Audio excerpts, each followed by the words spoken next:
Hello bachcho, let's see the question. Two blocks of mass 2.9 kg and 1.9 kg are suspended from a rigid support S by two inextensible wire, each of the length 1 meter. See figure.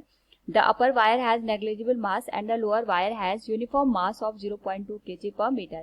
The whole system of blocks, wires and support have an upward acceleration of 0.2 meter per second square. The acceleration due to gravity is 9.8 meter per second square.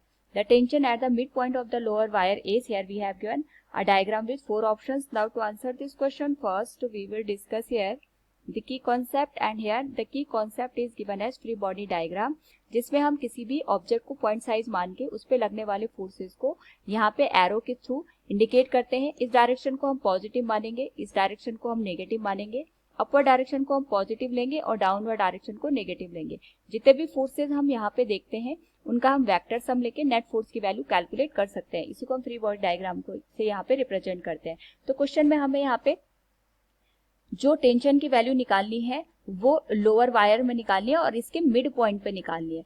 तो सबसे पहले अगर हम lower wire की बात करें तो जो लोअर वायर है ये अपने आप में एक यूनिफॉर्म मास को कैरी कर रही है. यानी हम देखें तो यहाँ पे इसका जो मास है 1 मीटर का जो मास है वो 0.2 kg के बराबर है according to the question. That is uniform mass of 0.2 kg per metre. क्योंकि हमें यहाँ पे जो लेंथ दे रखी है वायर की वो 1 मीटर के बराबर दे रखी है और हमें यहाँ पे टेंशन मिड पॉइंट पे निकालनी है. So we can say here mass of half wire. Half wire का जो मास हो जाएगा, क्योंकि मिड पॉइंट पे हमें निकालना है तो हमें केवल इतने पोर्शन का ही यहाँ पे मास चाहिए होगा. तो 1 मीटर का अगर यहाँ पे मास 0.2 kg है तो हाफ जो वायर है यानी 0.5 जो मीटर की वायर है इसका जो मास होगा दैट विल बी गिवन है 0.2 into 1/2. This will become 0.1 kg. Now यहाँ पे हमारे पास जो ब्लॉक दे रखा है इसका मास 1.9 kg के बराबर है.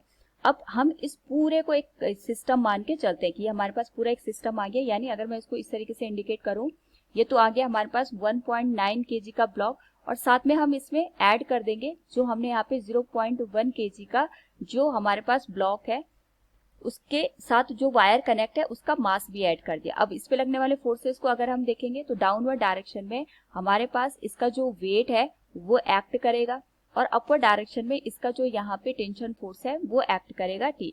नाउ क्वेश्चन में हमें एक और चीज यहाँ पे दे रखी है. It is moving with acceleration 0.2 metre per second square in upward direction. यानी इसका जो एक्सेलरेशन है 0.2 मीटर पर सेकेंड स्क्वायर. अब हम इसके लिए फ्री बॉडी डायग्राम के थ्रू इक्वेशन ड्रॉ करेंगे. That will be given as net force की जो वैल्यू होगी वो अपवर्ड डायरेक्शन में होगी. इसको हम यहाँ पे टोटल मास m से इंडिकेट कर देते हैं. ये हमारे पास टोटल मास आएगा. इसमें हम इस वाले मास को कैलकुलेट करेंगे. हमारे पास टोटल मास m की वैल्यू हो जाएगी. This will be given as m into A positive sign लेंगे क्योंकि अपवर्ड डायरेक्शन में है. This will be given as t minus weight आ जाएगा इसका m इंटू g के बराबर. नाउ सॉल्व करेंगे इसको 1.9 प्लस 0.1 ये आ जाएगा और इसको हम मल्टीप्लाई करेंगे 0.2 के साथ. टेंशन हमें यहाँ पे कैलकुलेट करनी है t and this will be given as minus 1.9 plus 0.1 and this will be multiplied with 9.8 metre per second square.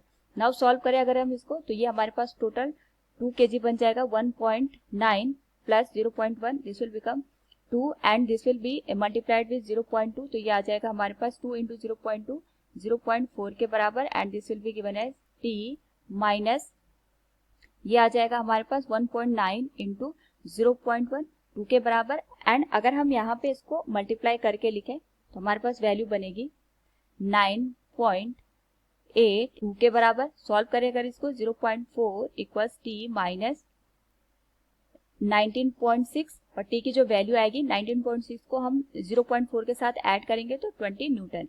So from the given question we can say here हमारे पास जो टेंशन आएगा that will be 20 newton. Option A is the right one. Hope all you understood it. Thank you and best of luck.